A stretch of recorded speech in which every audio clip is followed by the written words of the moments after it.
بسم اللہ الرحمن الرحیم۔ السلام علیکم۔ اگر آپ کی آنکھیں بار بار ریڈ لال ہو رہی ہیں، صبح شام آنکھوں میں جلن، خارش یا پانی آنا معمول بن چکا ہے تو یہ ایک عام لیکن نظر انداز کر دی جانے والی علامت ہو سکتی ہے۔ اکثر لوگ سمجھتے ہیں کہ آنکھوں کا لال ہونا تھکاوٹ یا نیند کی کمی کی وجہ سے ہوتا ہے، لیکن اصل وجوہات سے زیادہ کہیں پیچیدہ بھی ہو سکتے ہیں۔ یہی وہ وقت ہوتا ہے جب لوگ گھر میں موجود شہد، عرق گلاب یا مشہور آنکھوں کے قطرے جیسے کیورین یا بیٹنی سول جو ہوتے ہیں نا، یہ استعمال کرنا شروع کر دیتے ہیں بغیر کسی ماہر کے مشورے کے۔ مگر کیا واقعی یہ تمام چیزیں آنکھوں کے لیے محفوظ ہیں؟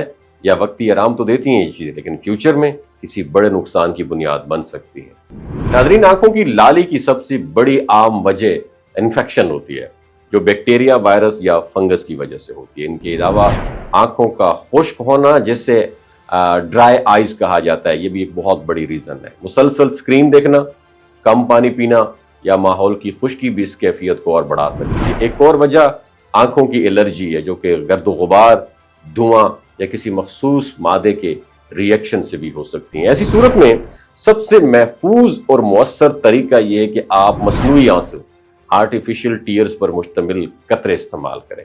یہ آنکھوں کو نمی فراہم کرتے ہیں اور خشکی سے پیدا ہونے والی لالی جو ہے اس کو کم کرتی ہیں۔ اگر آپ کو الرجی ہے تو اینٹی الرجی ڈراپس محفوظ اور مؤثر ہو سکتے ہیں، لیکن پھر بھی بہتر یہی ہے کہ کسی مستند آئی اسپیشلسٹ سے مشورہ کیا جائے۔ اب بات کرتے ہیں ان چیزوں کی جنہیں ہرگز استعمال نہیں کرنا چاہیے۔ عرق گلاب یا شہد جیسی قدرتی چیزیں وقتی آرام تو دیتی ہیں، مگر اگر ان میں کسی قسم کی آلودگی ہو تو یہ آنکھ کے لیے نقصان دہ ثابت ہو سکتی ہے۔ اس طرح کیورین یا بیٹنی سول جیسے ڈراپس میں اسٹیرائڈ شامل ہوتے ہیں، جو اگر مسلسل یا بغیر کسی سپرویژن کے استعمال کیے جائیں تو یہ آنکھوں کا پریشر بڑھا سکتے ہیں اور کالا موتیا پیدا کر سکتے ہیں، یا آنکھ کی قدرتی حفاظت کو کمزور کر سکتے ہیں۔ اس لیے بار بار آنکھوں میں پانی ڈالنا، چھینٹے مارنا یا روز عرق گلاب ٹپکانا نقصان دہ ہو سکتا ہے، کیونکہ اس سے آنکھ کی قدرتی حفاظتی جو طے ہے وہ ختم ہو سکتی ہے۔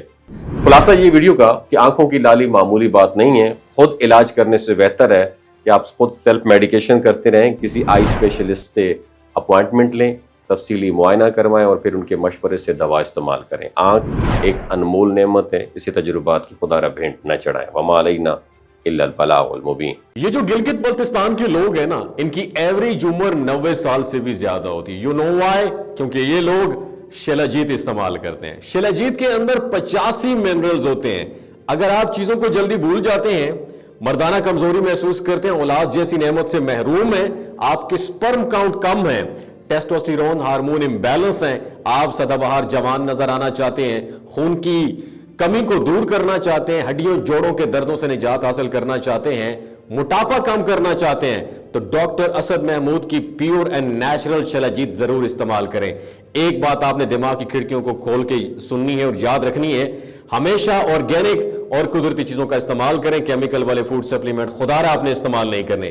اگر آپ شیلاجیت کو آرڈر کرنا چاہتے ہیں تو نیچے دیے گئے واٹس ایپ نمبر پر رابطہ کریں۔ 3 باتوں کا خیال رکھنا ہے: حاملہ خواتین، ہائی بلڈ پریشر میں مبتلا افراد اور 15 سے 20 سال نوجوان نسل جو غیر شادی شدہ ہے، سیکشول پاور کو بوسٹ کرنے کے لیے استعمال کر رہی ہے، تو ڈاکٹر کی ایڈوائس کے بغیر خدا را استعمال نہ کریں۔ باقی سارے لوگ بے دڑک گرمیوں اور سردیوں میں استعمال کر سکتے ہیں۔ ڈاکٹر اسد محمود کی لوگو والی، ڈاکٹر اسد محمود کی پیور اینڈ نیچرل شیلاجیت ضرور استعمال کریں۔ اپنا بہت خیال رکھیے گا۔ اللہ حافظ۔